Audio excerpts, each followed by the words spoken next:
God bless you. Bless you. Thank you. Mm. Lamb. Oh, it ain't gonna work, maybe. Lamb. No. Yeah, that's thank you. You're alive. Lamb. Okay, we're alive. Okay, go ahead. Oh. Well, good afternoon. It's a little after 12. My name is Wilfred Francis Louie, but also known as Deb Louie. I was born November 4th, 1945 in Nispelem, Washington. My dad was Francis Louie. My mother was LoVina McClung. My grandparents from my mother's side was Albert McClung and Mabel Ferguson. From my father's side, Chief Manuel Louie and Margaret Louie from Canada, Osoyoos Indian Band. His Selat, Kastwe in the Docken. He's Quistquas and we were Sitqua. And Chi Sitchimsh.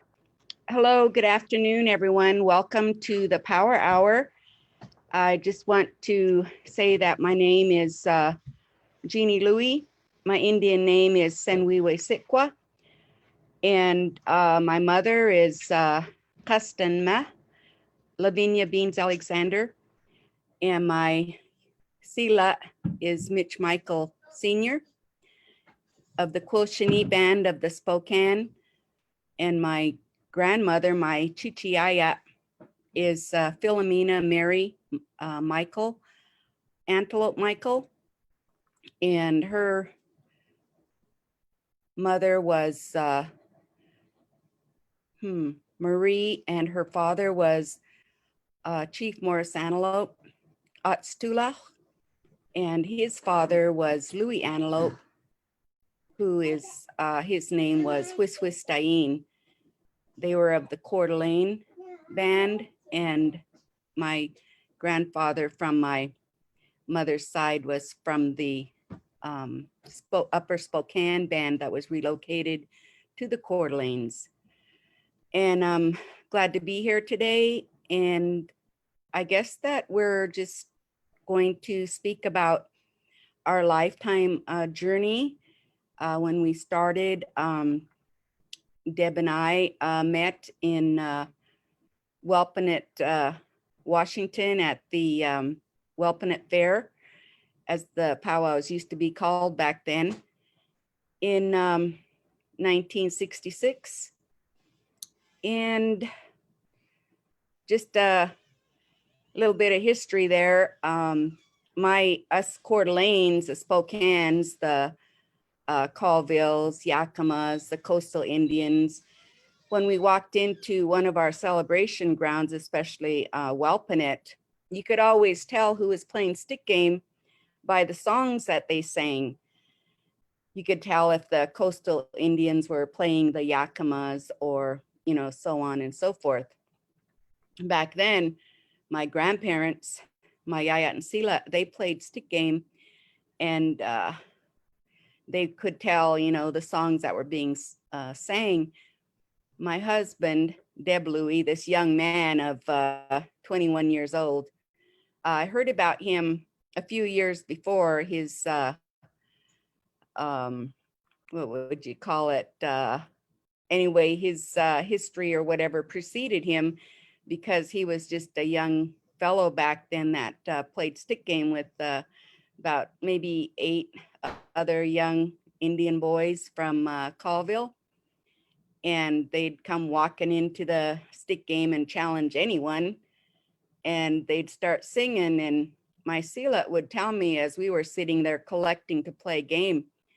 And he'd say, "There's that boy again." And I said, "What boy?" "Oh, that one they called Debbie McClung. He's over there playing stick game and singing your Tupiat song. They come in and they just sing everybody's songs." And he used to be so mad and wasn't too fond of Debbie McClung at that time. But and so that caused me, to think the same way. And so I didn't particularly care for him either. And this one time in after the OMAC Stampede celebration, and Debbie McClung was playing my brother, Larry Saxon, for a championship in a tournament. And he ended up beating my brother.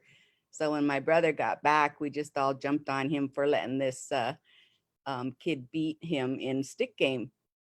But then all in all, and ended up that I met him at Welpinit in 1966 and went to, we played stick game against him, my mother and my dad, my aunts were all playing stick game, and he sat down on the other side, and we ended up beating them 3 games, and it took all night.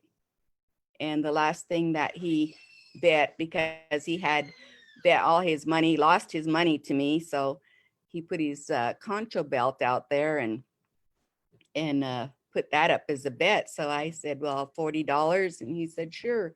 So I put the $40 out, and we ended up winning that game. And so he came across and then he said, hey, how about going to breakfast? Because all that game was just funny. You know, my mom, she's a funny, crazy lady. So we had a great time playing stick game. And anyway, so I gave him his belt back and said, sure, let's go to breakfast.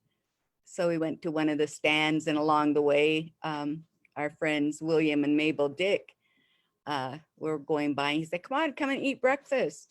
So we went to the stands and we ate breakfast, and we talked and laughed and got finished. And he goes, well, you're going to have to pay for it because you won all my money.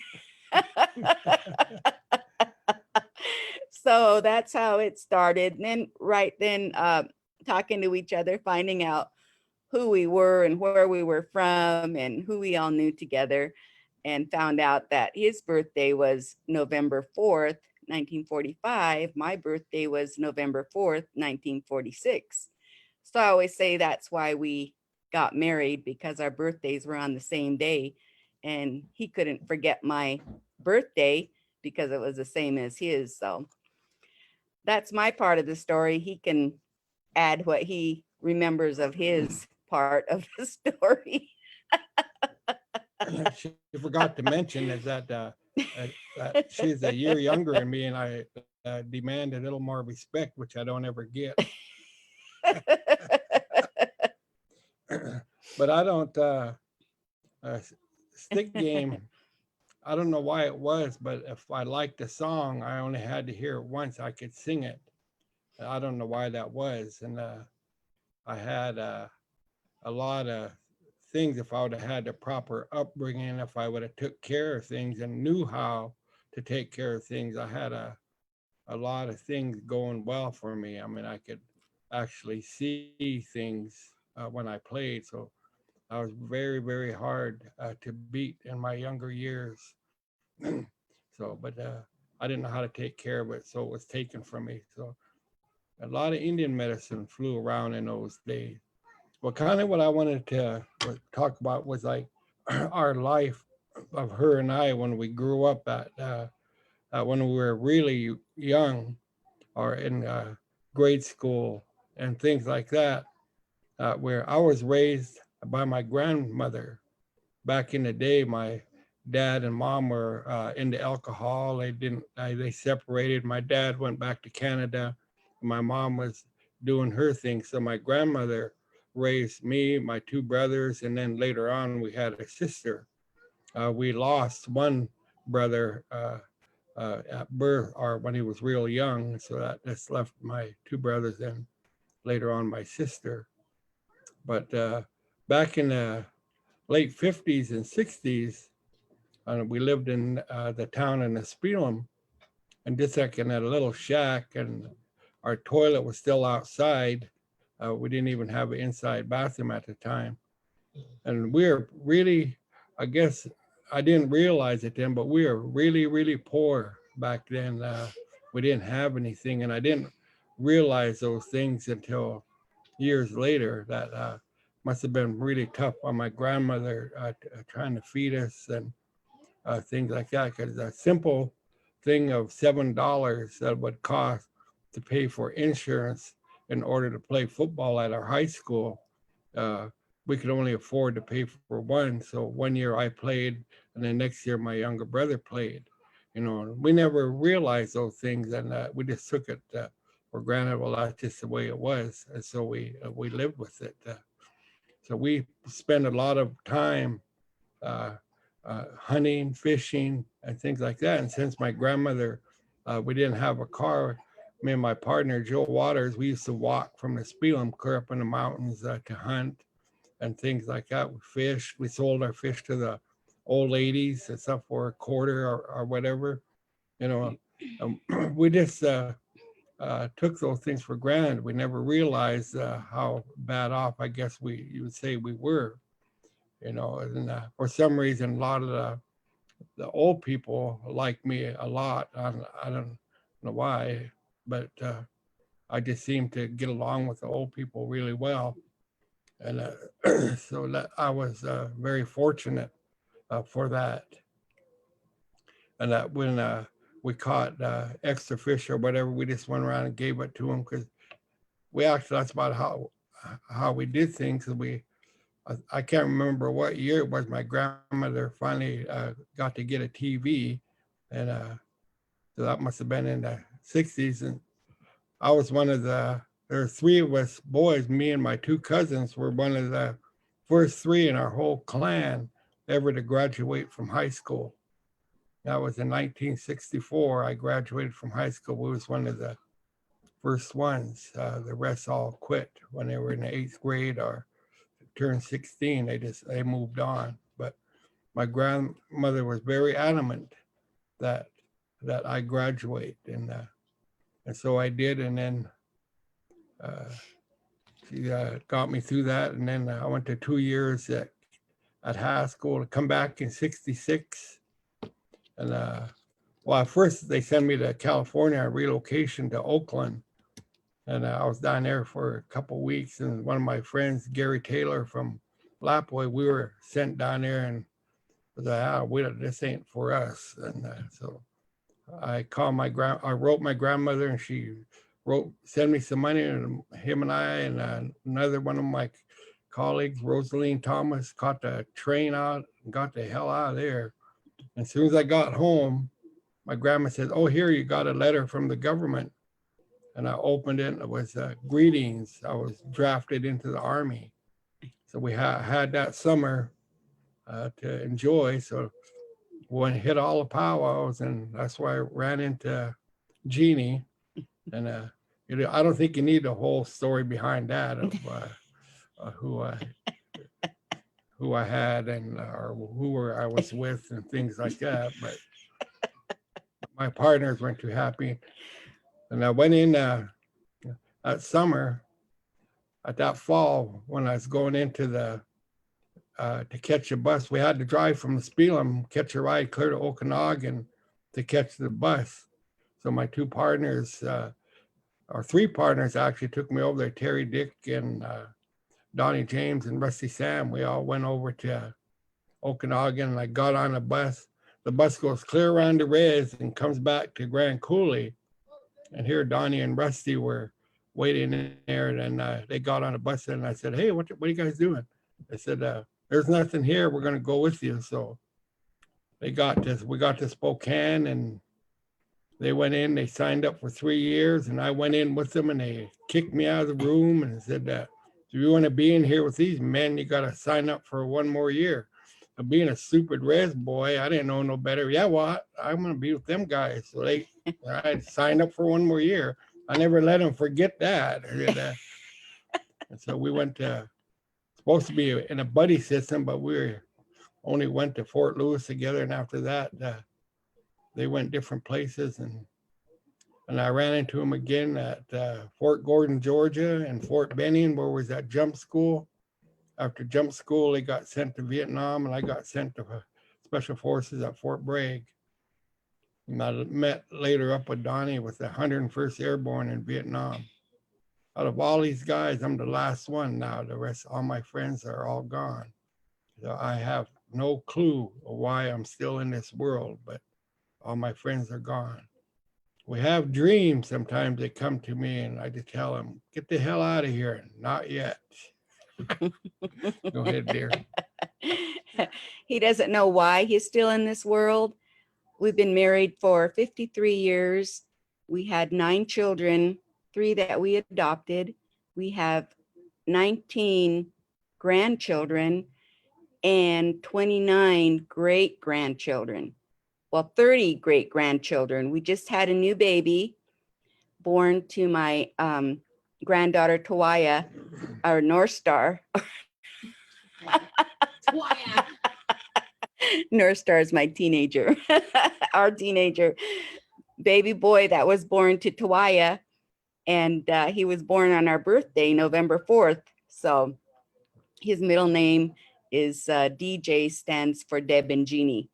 So that was quite a little honor there that they gave us. Myself, I was born in Celilo during the fall salmon run. And that's when my dad and my mom, my 2 older brothers, and my younger or older sister would go with my dad down there, and he'd fish up on the scaffolds. And so we'd go down every spring and every fall. But so that year in 46, in November, I was born in Slilo. So, and then from there, we went to, came back home and stayed with my grandparents, Mitch and Mary Michael, at the house up on the hill here in Worley, big house. And I had 2 other aunts and 3 uncles that also lived there. And so as a big family, I had my mother, and she had about 6 children at the time. And then my aunts, they had a few children also, and my uncles. And we used to have a big family. We had a big dining room table that we all ate at. Each family lived in their own room together, their own bedroom.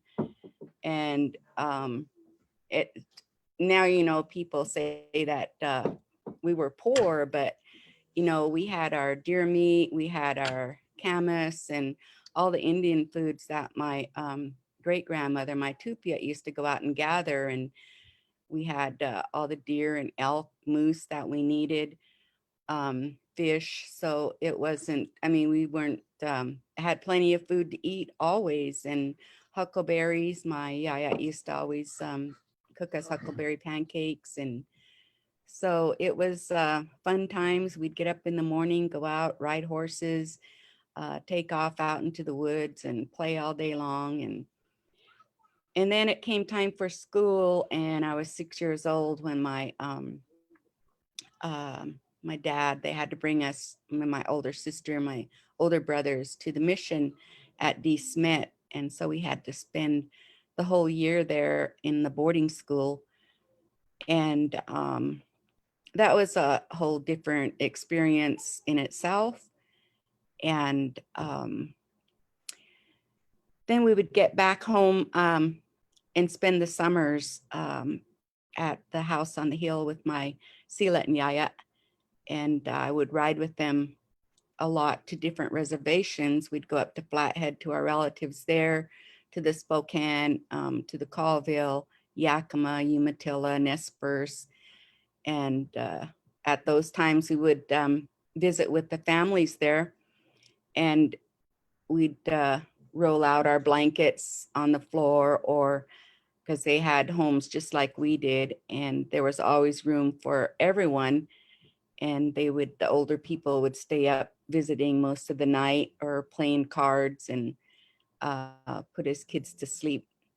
And it was always, we were always taught that as young girls that we would clear the table, because they'd always fix us something to eat. It didn't matter what time we got to their house, or when people got to our house, we'd fix them something to eat for their long journey. Back in those days, it took several hours to travel from one reservation to the other because of the speed limit, the gas mileage, and so forth on cars. But And as young girls, we were taught to always clean up the dishes after we finished eating, wash the dishes, be respectful to those, to our elders. And they were really good times that we spent there.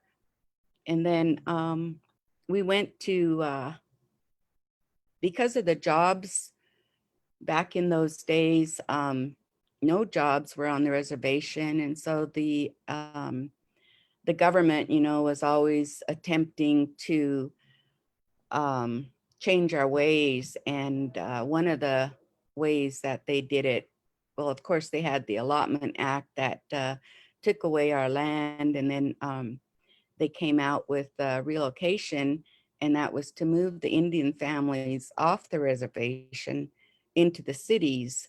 So that way the Indians would stay in the cities. There would be what they said, there would be training and jobs for the men.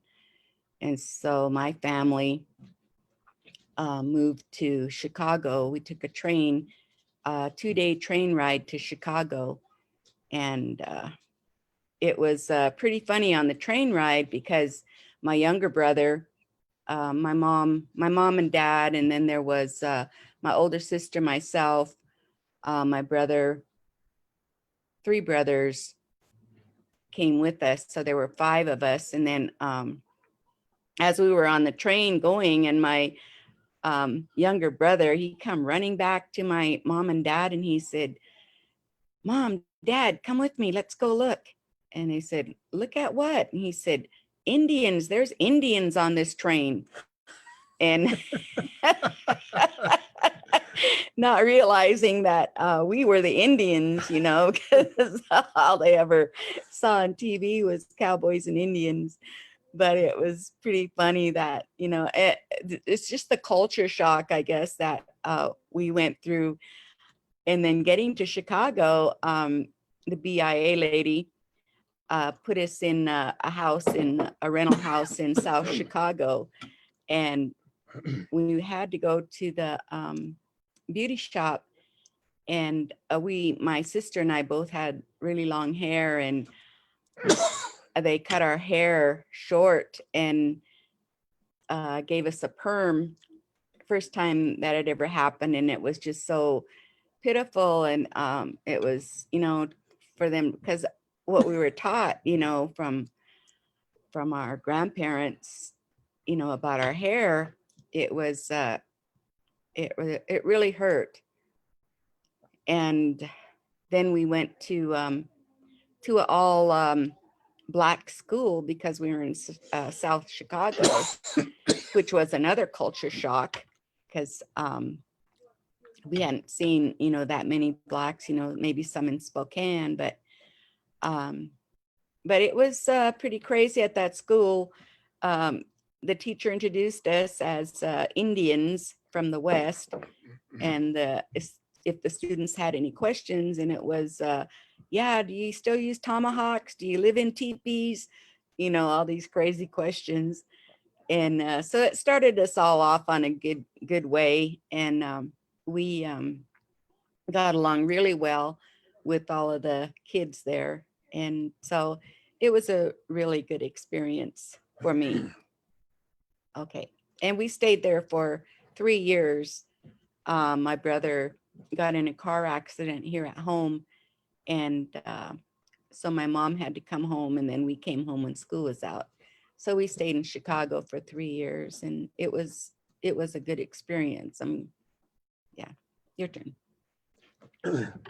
And after I met Jeanie at Walpenn in '66, and that I was drafted into the Army, then I joined. So I went in and was in for a year. And when I was in the Special Forces at Fort Bragg, I volunteered 3 times to go to Vietnam because my partners were over there. And Captain finally said, "Jesus, what the hell's the matter with you? Everyone's trying to stay here and you keep trying to go over there." That's what they trained me to do was you can't kill people here in America. I mean, that's what you guys trained me to do. So they sent me, but I went home for 30 days leave, and we were spend our time in the Spelum, and stayed at the house with old grandma up there. And think it was around September 25th. A couple of my partners, Porky Palmer was one who said, "Hey, you guys should get married. Then we could have a party or something." And I said, "Yeah, what? I don't know about that." And my grandma, he was at our house up there. My grandma heard him and went, "Yeah, maybe you guys should get married." And I said, "What? Coming from my grandmother, want me to marry her too?" I said, "Geez." So we went in the bedroom and said, "Talk to the, yeah, hell, we might as well." So that's how we got married on September 25th, 1967.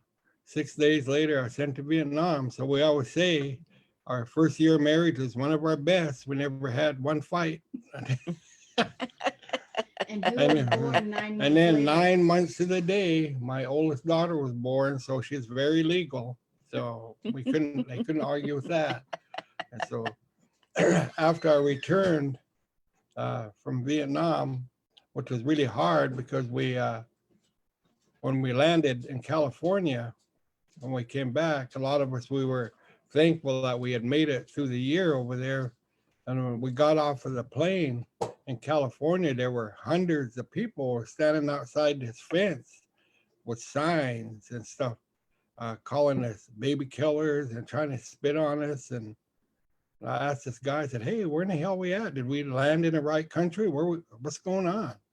Because we didn't know what was going on. So when we left to go into the airport, we didn't know if we should wear our uniforms or what. So, but my Jeanie met me in Spokane, and after that, I was sent to Fort Bragg with the 82nd Airborne, and her and our young daughter, Deborah Jean, came down there. So Deborah was kind of like an army brat because all my partners were there: Donnie, Rusty, Jim Clark, Bob, Sandy, they were all there. So we used to all get together all the time, and they would throw her around. I mean, literally throw her across the room. And her mom would say, "If you drop her, you're dead meat." But they never dropped her. So sometimes I think they dropped her on her head the way she acts, but she's all right. So, How old was she when she was potty trained? Yeah, and she was probably potty trained by the time she's a year old, being all around the military, sitting there holding the football in her little pot. And so, yeah, we still got pictures of all that stuff. And so, yeah, we toughed it out there. And then we came home. And then it was kind of hard for me I couldn't work, or I had a lot of problems I didn't realize I had. From that war, and I had taken this one training, carpenter training, and I actually got a job at the dam. And I used to have this little green truck with drums painted on it, on Deb on one side, Jeanie on the other, and so I drove up there and parked my little truck and bailed out and looked around, and I never seen one Indian in there. I said, "What the hell?" So put my stuff back in my truck and drove home. I told Jeanie, I said, "I don't think I could work there. I'll probably kill one of them people." So I worked in the woods, and I was really thankful. I'm one of the few people probably that I'm really thankful that I owe my tribe for allowing me to work for like 20 years in my mountains to support and take care of my family. And because of my upbringing, that my family, we all drank. There was a lot of drinking in our family back then. I said I kept drinking and stuff, but working in the woods all these times, and I don't know why it is, if you allow things to come to you, things will come to you out in the woods. And when we were out there marking timber or running lines or whatever, I'd find a really pretty or beautiful spot, and I would just stop there and say a prayer to the Great Spirit to watch over my family, keep them safe, and things like that. Just I don't know why, because I was never too religious, but just something I did. I thought it was I did. And then our friends, Pat and Gloria Picard, their home had burned down. So we invited them to live with us. We had built for some reason, a huge home in the Spelum there. And we brought in all the kids, we called it the orphanage because all the stray kids all came there all the time. And or if they needed a place, we brought them in and fed them, and as long as they had a nice place to stay and stuff. So we did them things, and this was our way. But when Pat and Gloria's home had burned down, we had them move in with us. And I used to go to the tavern every night, come back, and for some reason I was thirsty all the time, freezing orange Kool-Aid and drinking it. And Gloria and Jeanie would say, "Hey, you fat shit, you're probably diabetic. You better go get checked." I said, kiss my ass. But they kind of kept on me all that week. So I was thinking about it. But Thursday, we were up in we call Dead Horse up in 30 Mile, Mark and Timber. Me and my partners, Bill Tamatoa, Barry Gunn, and Dave Clark, were up there, marking timber. And about 10 o'clock, we were marking around this hillside, and we took a break. And so I said, well, I'll be right back. And so they probably thought I had to go to the bathroom or something, but I walked up over the ridge, and it was a pretty cool spot. And that day, I changed my prayer. I asked the Great Spirit to help me be a better father to my children and slack off on my drinking. This was on a Thursday. And, so we got done that day, and we went in. That night, these women are on my butt again. Yeah, you're diabetic. You better get Jesus. So next morning, before we went out to marking timber, I asked them guys, "Hey, you guys got time to stop at the clinic? I want to get them women off my butt." Said, "Yeah, we got time." So I stopped and went in, and I told them, "Hey, could you guys check me for diabetes?" And Jeanie and Gloria keep on my butt. They said, yeah, sure, Deb. They went in, drew blood, and just sat out there. We'll let you know. So I sat in there, and that lady come out and said, "Hey, how do you feel?" "They're pretty damn good." I said, "Well, you shouldn't. Your sugar count is 800 and something. You shouldn't even be sitting there." So they threw my fat ass in hospital. And of course, that made her and Gloria's day, But the thing is, remember, I said this prayer on Thursday to help me be a better father to my children and slack off on my drinking. That Friday, I went and got checked. I never drank again, not even to this day. I've never drank again. So there has to be maybe there's something in prayer, that if it's the right prayer, that maybe the Great Spirit or someone's looking and watching out for you. Because as it stands, here I am at my age, I'm still alive, and all my friends have already crossed over. So I'm here. I would say I'm here for a reason. I don't know what yet, but I'm pretty sure it's not here to gamble every day and things like that. But I'll do it if that's what it's meant to be. Go ahead. And then we were living in Nespelem after we came back from Fort Bragg. Deb, our daughter Debbie, and myself, and we moved into a rental home right there on the highway. Of course, nowadays those little homes aren't there anymore. I think Casey's used to own those. And then we moved to another home in Nespelem on the Keller Highway. And we lived there for a few years, and I gave birth to our second daughter, LoVina. And then we stayed with Deb's grandma for a little while. And then we moved down to the agency. We lived in what we call the White House. It was the former government houses for the BIA officials and council people that lived there in Nespelem at the agency, and gave birth then to our son.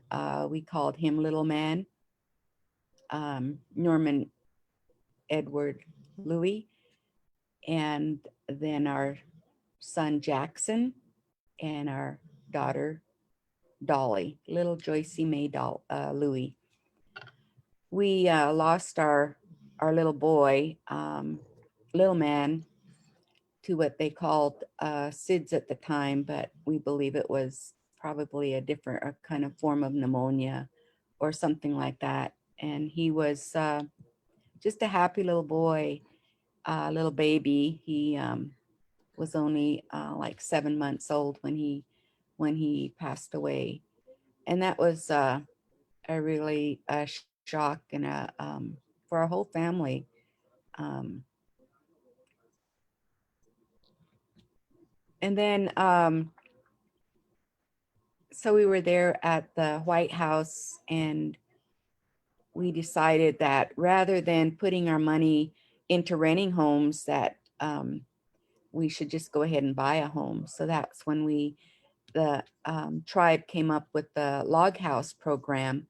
So we were one of the first ones to have a huge log house built with a basement, and it's got 6 bedrooms and a large room in the back where they had made a mistake. It was supposed to have been the garage, but they made a mistake. So we have a huge room in the back where we held many winter dances.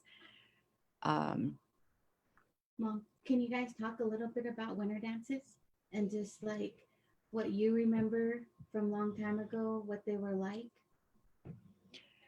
the winter dances, my grandparents living up here in Worley on the Hill, um, and my great grandmother, my tupia, they gathered all year long the roots, the berries, the medicinal plants, and they took care of those things. And back in in the old day, you know, when Creator made the animals and the birds and the fish, the trees, the rocks, everything could speak, and they spoke in their own language. And because the Creator was having them help him prepare our Mother Earth for the coming of the human beings, for the coming of the people. And so the animals would give up themselves for the food and for the clothing to keep the people warm. And so when the human beings did come and they were created here, then the people were able to speak to the animals and the birds and even the trees and the rocks, and our ancestors, even up to my grandparents and my tupia, my nariat, and they were all able to speak to the animals. And when they would go out into the mountains, down to the creeks or the rivers, and it was during those different times when the animals, you know, would speak to them. And it's a little different on many of the different reservations, and the reasons and why they have the medicine dance in the winters. And I don't think I would especially want to reflect on that right now.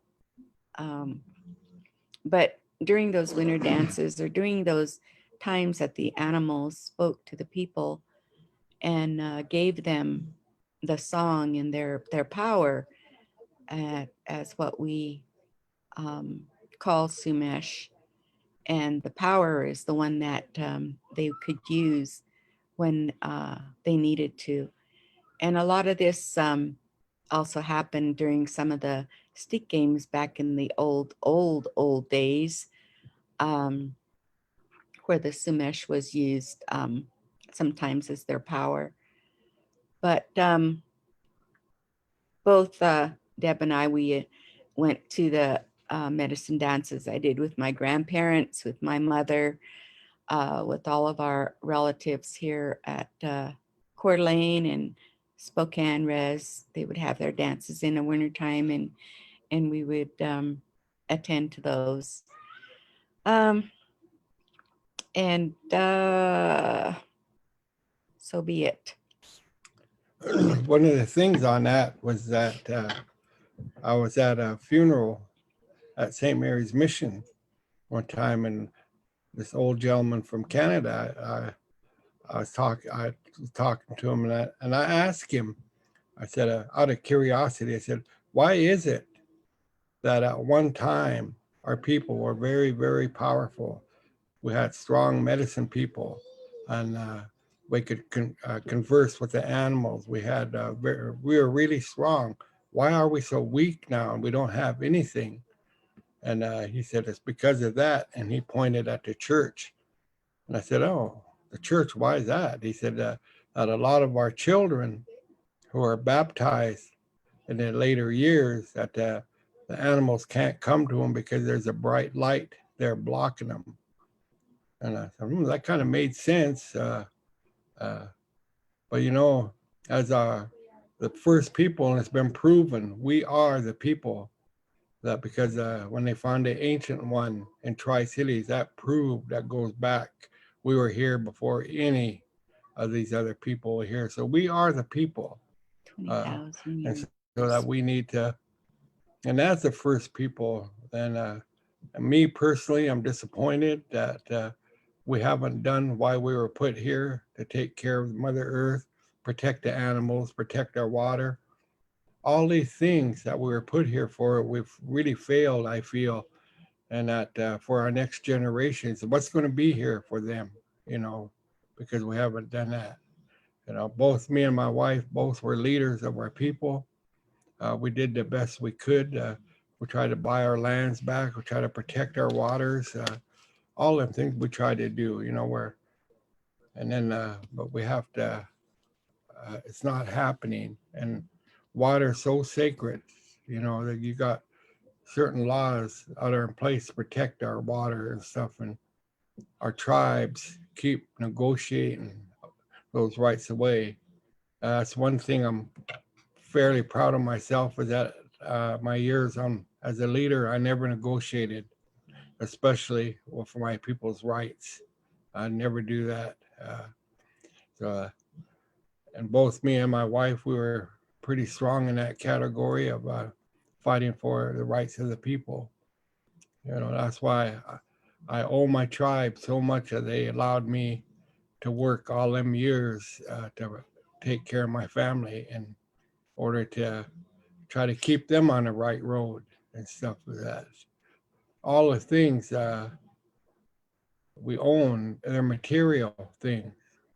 Listen, money, jewelry, cars, that's a material thing. When the creator calls on us, well, you can't take any of those things across, so remember that, if you don't get greedy. That's not us. That's not our way to get greedy like that. So, I don't know what, we can't live people's lives. We can only try to help. And when we built our big home, and for some reason, I don't know why to this day, why we built a home so big, but I'll tell you what, it was never empty. We always had young people there. That home seems to like the little people. When there's a lot of children there, that home seems to be awful happy. And so and at some point in time, me and my wife will probably go back home. But she's still working. I think she's trying to outdo Stan Speak. She won't admit to that, but almost 50 years, she's still hanging in there. But she's a keeper. As long as she keeps bringing in the dough, you got to hang on to her.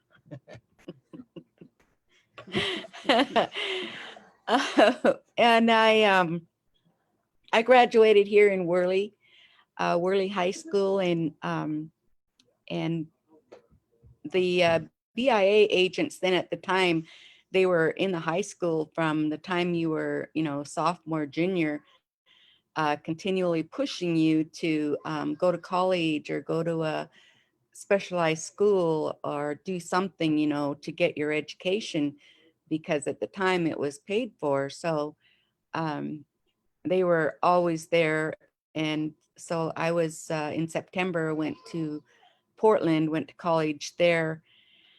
And after that, in the meantime, in between breaks, then I went to work for the BIA. I worked for Meyer and Frank, the department store there at um, the Lloyd Center. And then I worked there at the BIA. Kay Johnson was working there in the law and order department, one of Deb's cousins. And so once I finished schooling, and they sent us down there and we had to stay with a family. It was the one I stayed with was a lady, and she had a teenage daughter and two young children, and with four other Native girls. And Phyllis George from Lapway, Colville was one of them. Charlie, we call her. And there was Donna, she was from Lapway. We had a gal from Alaska, Phyllis, and Ida Louie, who was from Colville and Spokane Res. So we interacted with each other, and it was a good thing that we had a house that we lived in where all of us Native girls were together. And we each went to different colleges and vocational schools, but that was it was enlightening for all of us and made friends, you know, to last our lifetime. And then working at the BIA there, and then meeting Deb during my off times, and getting married.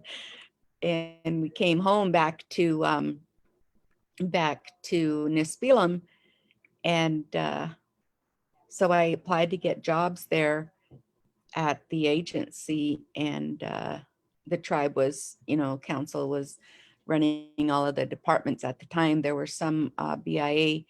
I think were just moving from Cooley Dam, but I couldn't get a job. I wasn't Colville, I was Coeur d'Alene, and at the time it was preference, you know, to enrolled members of the Colville tribe. So it went for about a year or so, and of course our friend Gloria Picard, she said, well, go put in at the clinic, they're looking for someone. So I went and applied there. But then my husband, he talked to Harry Alhai, he was administrative director, and he said, hey, my wife's been looking for a job for quite a while, and you know, tribe won't hire her. This is public health, you know, check and see if they'll give her the job. Anyway, I got called by Dr. Lamb, and they said that I got the job. So I worked there at public health for about 2 years, and a job came open in forestry. So I transferred over to that job. And a year later, I moved down and I worked with all of the big shot foresters of our time, Dick Pop, Chuck Went, Chuck Holmes, Linda Nee, she was especially helpful, and Mabel Dick. And so job came open in realty. And so in probate and leasing, so I moved down to that office, and I worked, got to meet and know Ann George really well. She was one of our Nez Perce Palouse elders. And it was through her that she brought me into the women's auxiliary. And at the time, there was Anne and Ida Timantois, Ida Distel, Virginia Andrews, Agnes Davis, Delia Covington, and Lucy Red Thunder of the that were the members of the auxiliary. And then we had a couple of the non-Indian ladies that were there also.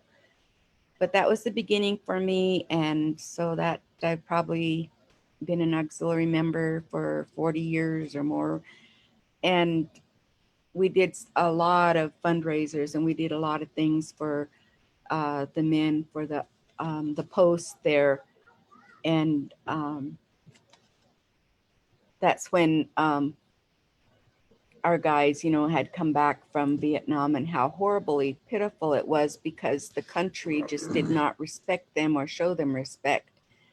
And how so many of the non-Indian veterans, Vietnam veterans that came back, the stories they tell of they can't live at their home they had to go to the mountains and live there because they just, I mean, the uh, president, you know, the commander in chief, he took these young boys and he trained them to be killers, to be murderers, to go to a different country and kill. And that's what they knew. And it triggered their minds when they were there, when they had to do that. And then to come home and not be honored the way the World War I and World War II soldiers were honored with parades and all of that. Instead, they were spit on. And so many of them came home with their arms shot off, their legs shot off, in wheelchairs. Um, and, you know, their minds were totally tortured, which they now call PTSD. But, and so thankful, as Deb said, for our tribes, for our homes that welcomed them back and had dinners for them to honor them in our way, as, you know, our whole country didn't honor our soldiers of Vietnam. Of course, now they have, you know, but you know, it's so many years ago, and it hurt so many of our soldiers. But at that time, we had a well, you can tell that story about the yellow ribbon. Yeah. So then I went and worked there and worked in realty, went from probates to leasing to land services, acquisition disposal, and worked with another great lady, Sharon Red Thunder, who was the director of our offices at the time. And she had passed some time ago, but reflect on the knowledge that she had of realty and land services. But I worked there for 30 years. And then my mother turned 80 and she was living in Spokane. And I talked to my family and said, I need to go home. I need to go stay with my mother. There's a lot of things that I still need to learn. And I need to take care of her. So in 1998, I moved home and to Worley, and we got a home, and my mom and I stayed there. My husband was on the council at the time, and so and then when I moved back to Worley, then I became a councilman also. And so my husband and I would meet at different conferences. He would travel from Nispelum, I would travel from Worley. But it was a good connection. Um, and then after, so I was on council for 9 years. I worked in land services and social services, and currently I work as the cultural director. And my husband moved over here with me. So what is it? What does it mean to be? What, in your opinion, what does it mean to be a leader? Everyone, what does it mean to be a leader? I don't know, everyone, evidently, everyone looks at it in their different contexts. To me, it was very simple. I knew why I was there. I was there to serve my people, protect my people, fight for our sovereignty, and protect our jurisdiction. That was it. It was very, very simple. I wasn't there to serve my family. I was made upfront about that when I was elected. I told my family, don't come to me for help because I'm not here to help you. I'm here to serve the people. There's other leaders here that if you want help, you go to them. You don't come to me. And I stuck by that. I think a lot of the qualifications would be something like integrity and honesty. Being truthful is very important. Having knowledge of the system, having lived within the system that the government has put out there, that we learned, you know, several years ago that we couldn't fight with bow and arrows anymore, that we had to get educated, is why I think our grandparents had sent us to school so that we could get educated and learn how to beat the system, you know, by writing and having the knowledge to read and write and know know what was going on in the world as far as our Aboriginal territories, to learn how Congress operated, learn how the senators and the representatives, Republicans, Democrats, how they were all situated out there, and how we could best use our ability to understand and create that. Also, that I was thankful that during one of my terms on the council, that was when we, through our attorney, Robert Dallow, we won the lake case, the 1/3 of the lake case, which was a great accomplishment for our territory, and also to the council that served then and the councils that served prior to that time. My grandfather, my Sila Mitch Michael Sr., was a councilman when I was a young girl, and my uncle Mitch Michael Jr. was also a councilman during my later years. And I think one of the most important things is to always remember the Creator and in our prayers, and those that we need to take care of, and also that decisions that we make as leaders are made not only to reflect for those that are living now, but they're to reflect on the future generations, the generations that will come after us. So the decisions that we make, are not for just now, but for the future. Our time is almost up, but I wanted to mention that Jeanie had mentioned that being on a women's auxiliary, when they had the Desert Storm war, there was all a tying of yellow ribbons and all that stuff. And she'd come to me and says, go get dressed, get on your military stuff. We're going to go down and march in this parade. I said, what? You're out of your effing mind. I ain't going to go in no damn parade to support anything. They never supported us when we came home. She said, hey, this isn't for you. It's for our children. They're in war now. You guys, you vets need to come out and support your children. I said, oh, wow, yeah, duh. Okay, so. Tell them your daughter was Yeah, in and my daughter was an embassy guard in the Marines at the time. So I went and got my stuff and went marching around down there to support our things. And then in Spokane, they had a big, like a powwow thing there. And this one veteran, what's his name? Cliff Sijon, got all the vets in a circle, and they had a knife that they had to cut their thing to show blood. And my chairman, of course, disappeared when that happened.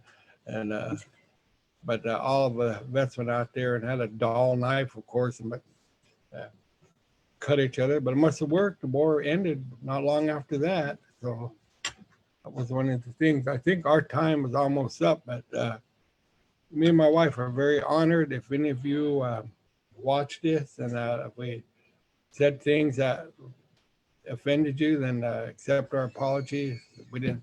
We had no script, and then we just did what our daughter asked. So we're going to sing a song before we end up. I'd just like to give a shout out to my BFF, Sharon Gowdy, on the Yakima Res, and my BFF, Karen Erickson, on the Colvo Res.